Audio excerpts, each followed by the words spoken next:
I am not making a judgment call on who is the best team. I'm making a judgment call on what is right, what is fair, what was earned. Okay. So if you could only select one team for 1996, I think that the voters got it right that Florida would be the national champion. Why? Because they got a rematch with the team that beat them and they whipped them. It was 52-20. I would have to go look that game up. It's obviously been 30 years since I watched the game. I believe it was a pretty close game. Florida State actually led this game 17-14. No, 24-17. 24-17 Florida at the break. So a one-score lead. And then they moved out from there. Okay. But they dominated the second half, clearly. I'm not trying to make any kind of case that it was a close game by any stretch. But to me, there is a difference between games that finish at 52-20 that were, let's say, 28-0 at half versus ones that were 24-17 at half. But still, not close. And that's what we had there. So this is the way I size up this season. And this is a tricky one. It's easy just to go along with the AP and say, yeah, Florida's won a national championship. I was about to say Florida State. Florida won a national championship because they avenged their loss. I don't know necessarily if that should be the criteria for winning a national championship. This one's a tough one for me to call. I may have to take this one offline and report back on this one because this may take some thought because I want to stay consistent from season to season. And this is either a call for Florida to say they avenged their loss, they win the national championship. However, what's the case for Florida State? Well, the case for Florida State is that they played 2 games against Florida and they split. And the last I checked, we did not judge and evaluate football games based on the score, meaning if 2 teams play and they split the games, we're not going to go into this whole, well, you beat them by 32, but you beat them by 4. Therefore, the 32 is better than the 4. We don't get into score comparisons. Florida and Florida State both went 11-1.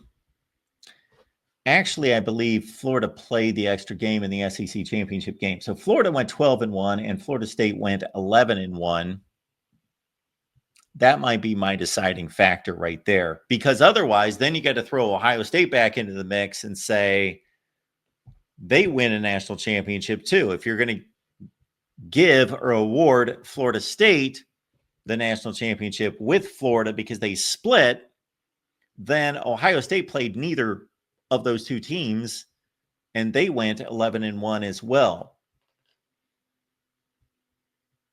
Now, Arizona State, I would knock out because they would be the one team involved that did have a head-to-head, and they lost to Ohio State. So Arizona State gets eliminated based on the head-to-head against Ohio State in the Rose Bowl. But the other 3,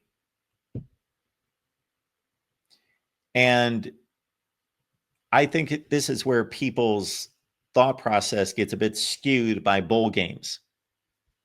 Bowl games are not playoff games. So this is not like you could make an argument in 2024 that Oregon should be the national champion because they had the best record. No. There's a playoff system. So you earn your way to the playoff, and then everybody goes to 0-0. There's a clean slate. Everybody plays in the playoff, and then whoever wins the playoff. That was not the case back then. It was just another data point.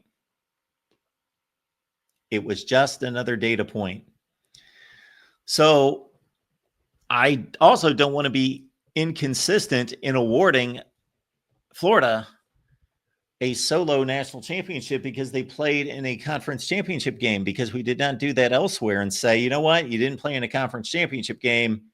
Your 11-1 is not as good as the 12-1. Although that is the case. Florida beat Alabama in the SEC championship game. That Alabama team was pretty good. I think they went 10-3, 10-2. Well, they played in the championship game. I think they went 10-3. They beat Michigan in the Outback Bowl, Citrus Bowl.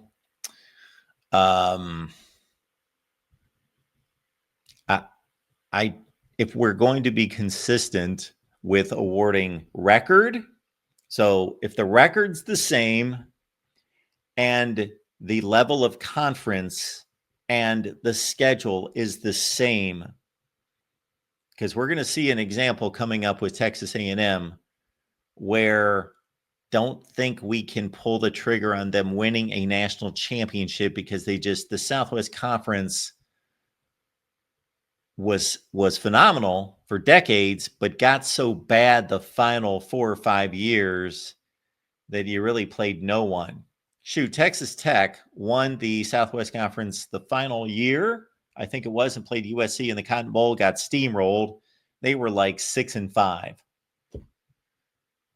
The Southwest Conference for the final 4 or 5 years could barely get a team ranked, let alone a team in the top 10. So we've got a Texas A&M year that they went into postseason play against Notre Dame with no losses and a tie, and you could argue that they should have been playing in the BCS champion or the national championship game. There was no BCS championship game, that they should have been paired up against number one, but they did not play anyone.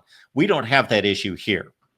If anyone played the worst schedule, it would have been Florida State because they played in the ACC. But I got to think that Florida State in 1996 was playing a heck of a non-conference schedule.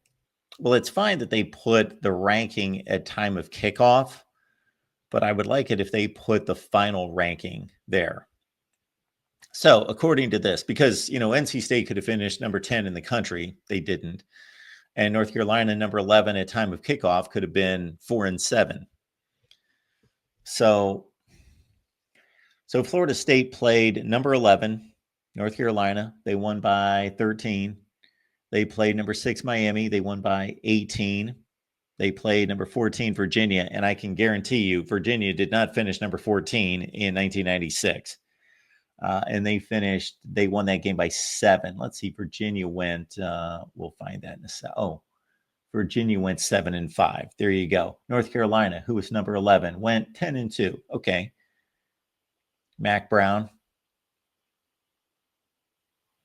Florida State played number 25, Southern Miss. They won by 40.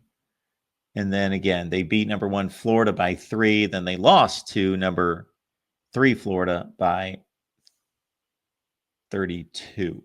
They beat old Peyton Manning in Tennessee. I remember that game, 35-29. I don't think it was that close at Neyland Stadium when Tennessee was number 2, and Tennessee finished like in the top 5 in the country.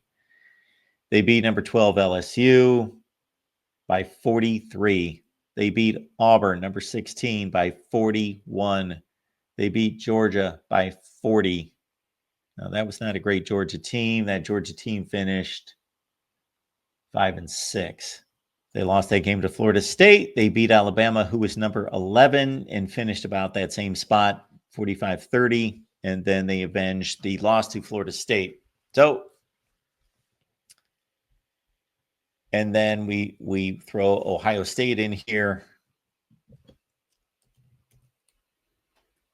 So again, we're either going to award Florida a solo national championship for winning the SEC in a conference championship game and avenging their loss by 32 points, or we're going to consider these 3 teams equal because they all had 1 loss, and Florida State split, and Ohio State was not involved. We've got Ohio State beat a really good Notre Dame team by 13. They beat number 4 Penn State by 31. They beat number 20 Iowa by 12. Then they lost to Michigan. That obviously was what cost them the national championship. Then they beat the number 2 team in the country, Arizona State, in the Rose Bowl. And I don't know if any of those other teams, Penn State finished 11-2. They beat them by 31 points. They beat Iowa, who finished 9-3 by 12. So those were their two best wins, in addition to Notre Dame, who finished 9-3 and in the top 10. So they had 4 extremely strong wins along with the Rose Bowl. Our buddy Chris brings up a good point. BYU was 14-1. However, the issue here is, again, my criteria starts with record. Are the records the same? Basically the same. But next has to come conference and schedule. And BYU did not play in a major conference. So had BYU gone undefeated, then we would be making the argument for BYU to share a national championship.